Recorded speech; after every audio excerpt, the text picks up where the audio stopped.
When I opened my eyes in the hospital, the first thing I noticed wasn't the pain. It was my finger. Bare. The ring she slipped on my hand 5 years ago, gone. At first I thought maybe they took it off during surgery, but the nurse said no. They hadn't removed anything. She did. And for the next 30 days, she didn't come once. Not a single visit. Not a single message that sounded like love. Only polite replies. Short, emotionless, almost rehearsed. I knew something was off the moment she said, "You should focus on recovery. Don't think about me." People don't say that unless they already have someone else to think about. Still, I waited. When they finally discharged me, I texted her, "I'm coming home." Her reply came seconds later, "Don't. I'm on a date with my boyfriend." I stared at the screen for a long time, trying to find the joke. Then the next message came, "He's living with us now. I put your stuff in the basement, made a couch there for you." I didn't reply, didn't call, didn't go home right away. Instead, I sat in my car outside the hospital and watched the city lights blur behind the windshield, like tears that refused to fall. The storm was already inside me, quiet, calculating, waiting. I arrived home at 2 a.m. The house lights were on. Laughter leaked through the windows, hers mixed with a man's voice I didn't recognize. I unlocked the door and walked in. The smell of wine and perfume hit me first. Then I saw him. A stranger, barefoot, wearing my t-shirt.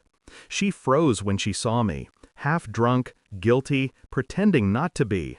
"Oh, you're home," she said softly, like I was some distant cousin showing up uninvited. I didn't answer. I just looked at the 2 wine glasses, the tangled sheets on the couch, the ring, hers, lying on the table like it belonged to someone else. She said, "I didn't know when you'd come back." I said nothing. Because the truth is, I already knew everything. Every text, every lie, every moment she thought I was too weak, too distant, too trusting. While I was recovering, I had a lot of time to think and plan. I moved my things into the basement just like she asked, smiled when she pretended it was temporary. But I was collecting details, dates, receipts, photos. I watched patterns, the nights she stayed late, the perfume that wasn't hers, the new passwords she didn't know I noticed her changing. I made no noise, no confrontation, just quiet observation. She thought silence meant defeat. It didn't. It meant calculation. Because people like her mistake peace for weakness. They don't understand what calm looks like when it's about to break them. 30 days later, I told her I was leaving for a medical checkup. I wasn't. I was leaving something behind.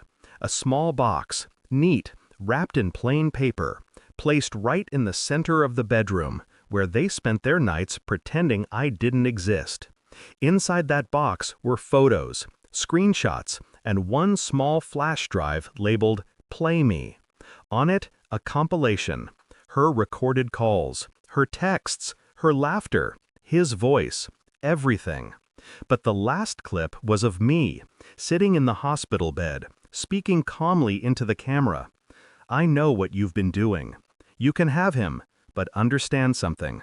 The man you betrayed doesn't vanish. He watches, he remembers, and when he leaves, he takes everything with him." I left that morning, turned off my phone, drove until the city disappeared behind me. That night, my phone vibrated non-stop. Calls, messages. Then one text broke through. "Please, come back. Please. I'm sorry."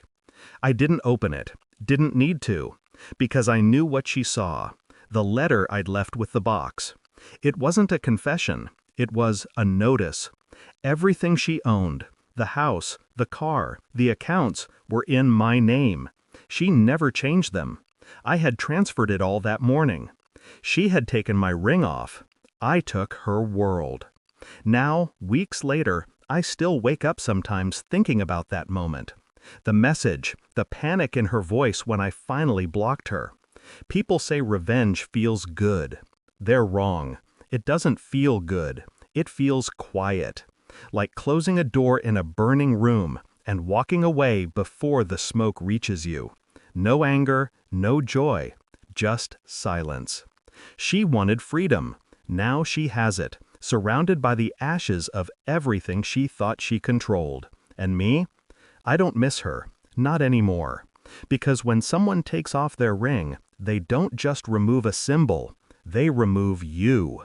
And once you see that clearly, you never go back.